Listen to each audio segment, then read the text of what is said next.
So I think it all started at my university. I was studying economics initially, my bachelor's and then master's in investment management.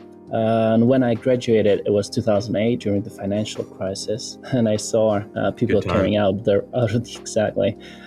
saw people carrying out boxes out of their offices in London. I had my business school in the city, so I could see those buttoned up people carrying boxes. And I couldn't find a job in an investment bank because the dream of everyone who was studying finances and investment management at the time was to work at Goldman and stuff like that. And in fact, one of my classmates, he stayed unemployed for 2 years after graduation because no one needed an investment manager during the crisis. And there was no Bitcoin or crypto trading back then, so I decided to move back with my parents and do some prop trading, algorithmic trading based on my master's thesis. And we developed algorithms, quite successfully traded, but we were quite young. We couldn't cope with administration. Admin is the bane of my existence. I hate dealing with anything of that. So yeah, I completely sympathize. Yeah, when you're young, you want to party, you want to do a lot of fun stuff, and then you have to be administrating and fundraising as well. Like when you're young, it's really hard to approach anyone and say you get this brilliant algorithm based on fuzzy logic and neural networks.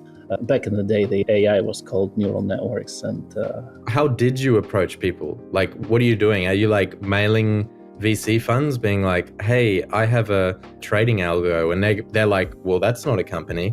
Or like, do you approach existing trading firms and try and, I don't know, sell it to them or something like that? Yeah, prop trading firms, friends and family, mainly friends and family. It's probably much easier. But we're not successful in that. And moreover, in 2012, there was a banking crisis in Cyprus where we stored our funds and we couldn't get any out of the bank. Ooh. If you remember, it was this 2013.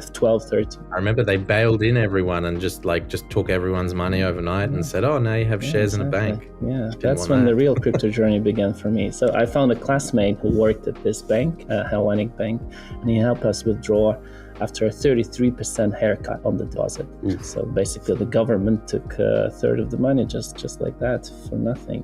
And while other depositors who couldn't withdraw, they could only withdraw 200 euros per day out of the ATM. And because of my classmate, I managed to, he was working in the private banking division, and he pulled some strings and we managed to withdraw in entirety. And this made me realize that governments and central banks and bankers in general, they have no clue what they're doing, and that we don't own our money, they do.